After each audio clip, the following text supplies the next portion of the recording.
With many expiring contracts and teams mistakenly throwing a bunch of money to below average NBA players, let's hope the league learned their lesson from the disastrous summer 2016 signings. How's it going, guys? My name's Wilson. Before we start this video, shout out to Francisco Cortez of Connecticut for winning the Dwight Howard giveaway. Francisco was the first person to give me a DM after Dwight played his 39 games this season with the Lakers. I didn't think Dwight was gonna last 39 games, but I was dead wrong. Francisco's also been a huge Golden State fan since 2013. Steph Curry's his favorite player. Thank you so much, Francisco, for your support. I'll be announcing more potential giveaways in the near future. Now on to the video. It's very unfortunate many players suffer big injuries after signing their max contracts, never ending up the same again. Combined with off-court distractions, let's take a look at the most overpaid underperformers this season. From the Atlanta Hawks, Allen Crabbe, one of the most forgotten players in the league. His contract expires after this season. The only reason why he got minutes with the Blazers and Nets a couple seasons back is because of his shooting ability. Now in his 7th season and 27 years old, the 6'5" shooting guard supposed to be in the prime of his career, where you expect him to average between 10 to 16 points a game. It is an absolute robbery. He's making $18.5 million on the season, where the Hawks have no use for him and will likely try to trade him before the trade deadline. Playing just 26 games, averaging a pathetic 5.4 points on 37% shooting, not seeing any minutes on a team with the worst record in the league raises a huge concern. Brooklyn was smart to get rid of his fat contract, making the Irving and Durant signing possible. After falling off last season, Crabbe was putting up over 13 a game in 2017-18, losing his stroke. I won't be shocked if he ends up overseas next season unless he makes a run in the second half of this season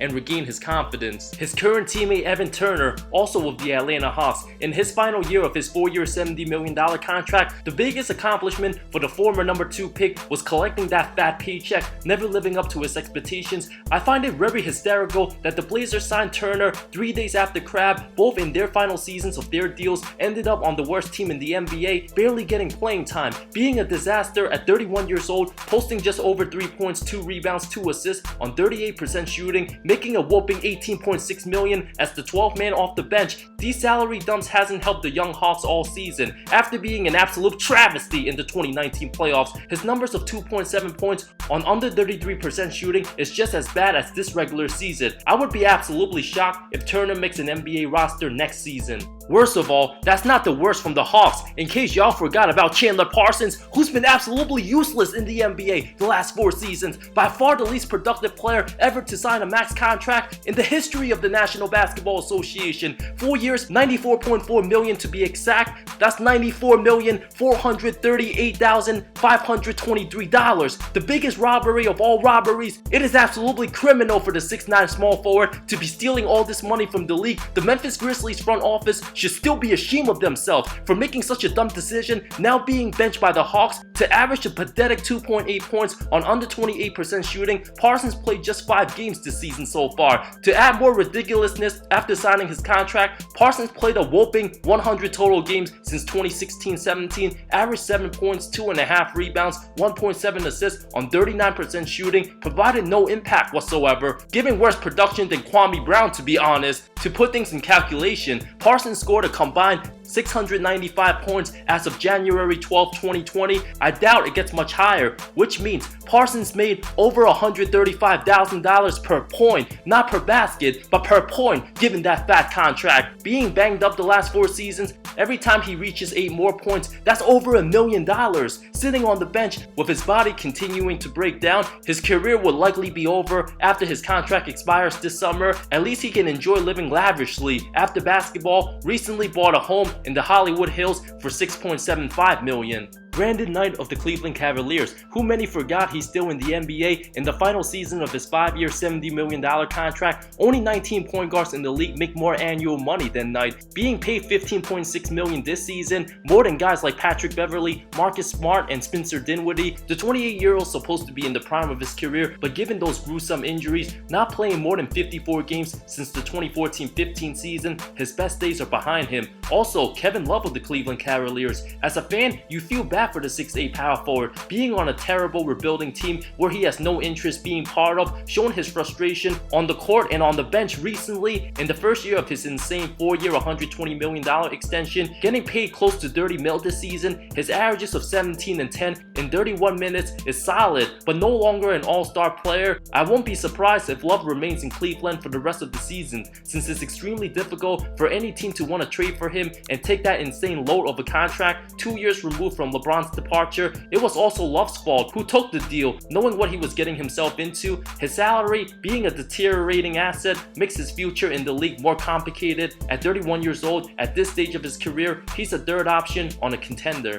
Otto Porter of the Chicago Bulls, long viewed as a good 3-and-D wing, the 6'8" forward has some decent years with the Wizards. Being the highest paid player on the Bulls, his production has been lackluster. In year 7, the 26-year-old supposed to be at the height of his powers, but after 9 games, being sidelined with injuries, averaging just 11 points on 42% shooting raises a terrible sign. Because the Nets gave Porter the max, Washington was forced to match it. Signed a 4-year deal over $106 million, being paid over $27 million on the season. At least he has a player option this summer, which he will likely turn down. Chicago needs veteran leadership badly, and Porter's fat contract is preventing them from signing low-cost vets who could help the team take the next step. Never averaging more than 15 points a game in any season so far, not many people talk about Porter as one of the most underachieving third overall picks over the last 10 years. Nicholas Batum of the Charlotte Hornets. It feels like it's been 10 years since Batum got his fat contract, which was 5 years $120 million, and worst of all, it doesn't expire this season, but in 2021. From the moment he signed it, Michael Jordan probably felt the same, as if he was losing $120 million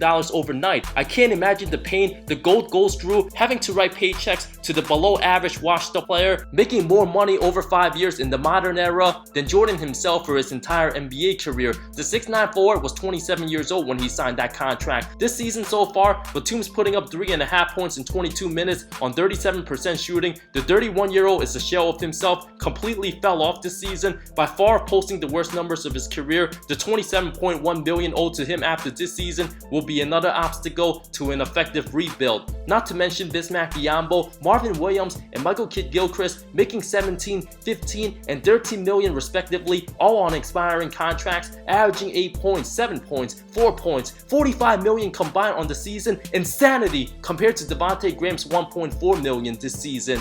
Courtney Lee of the Dallas Mavericks. A lot of Dallas games have been featured on national TV, and it's not shocking, not once did Courtney Lee's name cross the casual fans' minds. His 4-year $48 million expires after this season, being traded 6 times in his career. Now at 34 years old, averaging just 3.7 points through 9 games. Lee heavily declined last season, averaged just 4 points a game. The end of his NBA career should be approaching. Blake Griffin of the Detroit Pistons. His contract of 5 years, $171.2 million, is absolutely brutal. After an incredible 2018-19 season, changing his game, his pile of injuries, and transitioning into the second stage of his career has been brutal. I feel very bad for every Blake Griffin fan as he tried to battle and play through injuries, especially in the 2019 playoffs. His body continues to fail him. After missing the first 10 games with hamstring and knee issues, he hasn't looked the same. Averaged just 15.5 points, less than 5 rebounds, 3 assists on 35% shooting in 18 games this season thus far. Shining away from contact, the 30-year-old might have season-ending surgery, being paid a whooping $34.2 million, having 2 more seasons left of $36.5 million in 2021 and almost $39 million in 2022. With a player option, the 6'9" power forward isn't tradable at this point. You can't blame the Clippers for trading him less than a year after taking the max. Detroit at least took a gamble, and it's sadly looking like it'll backfire on them. Dion Waiters of the Miami Heat. After agreeing to a 4-year deal worth $52 million in 2017, making over $12 million on the season, he's been MIA, and Miami's had enough of him and his attitude, being suspended by the team 3 different times this season. His negative attitude at this point is being a distraction towards the team's success. According to ESPN NBA insider Bobby Marks, his contract is as close as untradeable as ever, already forfeiting $1.4 million due to suspension. The 28-year-old has to take an honest look at himself in the mirror era and get his act together, with rumors that his NBA career might be over, still a useful player when he gets his act together.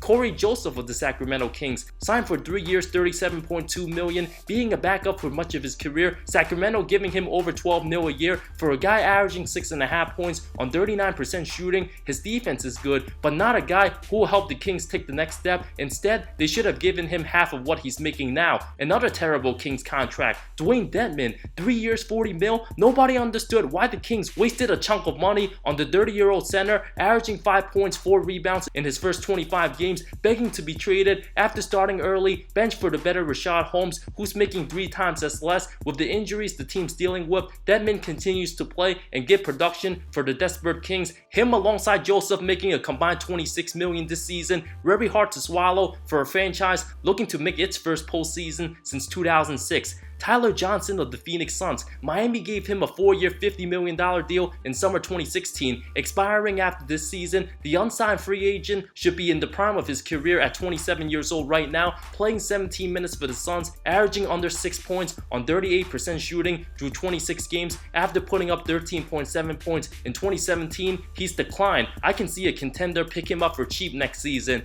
With Phoenix being desperate, they'll likely look to trade him and get minimal in return. Ken Bazemore of the Portland Trail Blazers, in his final year of his 4-year, $70 million deal, the 30-year-old has struggled mightily for the Blazers. Not much of an upgrade from Evan Turner. Nobody ended up winning that trade, averaging 7.7 points through 39 games on under 35% shooting. Ouch. Of course, I have to mention Gorgie Deng. After making 16 mil this season and 17 the next, although he's playing a little better than he did 2 seasons ago as a rotation player, he still makes very little impact with Minnesota. I didn't mention guys like DeAndre Jordan, Terry Rozier, Jeff Teague, Gary Harris, or Harrison Barnes, since they've been producing, all overpaid guys, but still get minutes, earning their paychecks, and at least putting up numbers, unlike the guys on this list I mentioned. Thank you so much for watching this video. I love all of you. See you next time.